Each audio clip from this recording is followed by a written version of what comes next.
জুলাই পদযাত্রায় অংশ নিতে জাতীয় নাগরিক পার্টির আহ্বায়ক নাহিদ ইসলাম সহ কেন্দ্রীয় নেতারা আজ পটুয়াখালীতে কর্মসূচি পালন করবেন। এই বিষয়ে আরো জানাতে আমাদের সাথে সেখান থেকে যুক্ত হচ্ছেন সহকর্মী আহসানুল কবির রিপন। জানাবেন যে আজকে তাদের কর্মসূচিতে কি কি রয়েছে এবং এখন এনসিপি নেতারা কোথায় অবস্থান করছেন, সব মিলে বিস্তারিত। হ্যাঁ চৈতি, আপনি যেমনটা বলছিলেন যে জুলাই আন্দোলনের যে অগ্রনায়ক যারা, তাদের যে পদযাত্রা সেটা আজকে পটুয়াখালীতে হচ্ছে। তো ইতিমধ্যেই যে কেন্দ্রীয় নেতারা গত রাতেই পটুয়াখালী এসে পৌঁছেছে।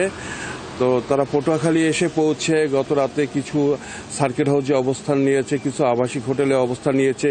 এছাড়া কিছু সাংগঠনিক সহযোগীদের বাসাবাড়িতেও অনেকে অবস্থান নিয়েছে। তো এখানকার কর্মসূচি আমি সর্বশেষ খবর অনুযায়ী যেটা জেনেছি যে সকাল 10:30টায় তাদের এই পদযাত্রা শুরু হওয়ার কথা রয়েছে।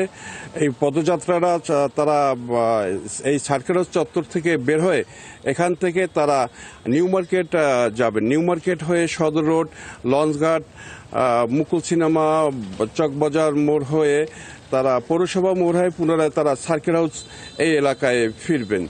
তো এর পাশাপাশি তারা এখানের একজন যে শহীদ হৃদয় তরুয়া, যিনি চট্টগ্রাম বিশ্ববিদ্যালয়ের একজন শিক্ষার্থী ছিল, জুলাই আন্দোলনে সেখানে শহীদ হয়েছিল, তার পরিবারের সদস্যদের সাথে সৌজন্য সাক্ষাতে মিলিত হবেন এবং শহীদ পরিবারের সাথে খোঁজখবর নেবেন।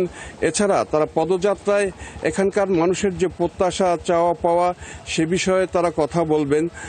আপনাকে আমি দেখাচ্ছি যে এই যে সর্বশেষ যেখানে তারা যে পদযাত্রা শেষ করে যেখানে এসে তারা পথ সমাবেশে মিলিত হবে, এখানে একটি মঞ্চ করা হয়েছে ঠিক সার্কিট হাউস, আর সার্কিট হাউসের সামনে যে রাস্তায় এই মঞ্চটা তৈরি করা হয়েছে, এখানে আপনি দেখতে পাচ্ছেন যে মঞ্চের কাজ শেষ পর্যায়ে রয়েছে।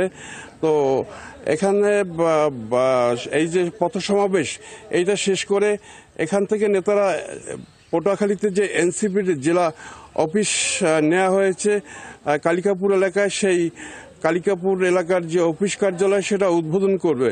উদ্বোধন শেষে তারা এই প্রোগ্রাম শেষ করে দুপুরের পর তারা বরগুনা যাবে, এমনটাই আমাদের কাছে সর্বশেষ যেটা মেসেজ রয়েছে।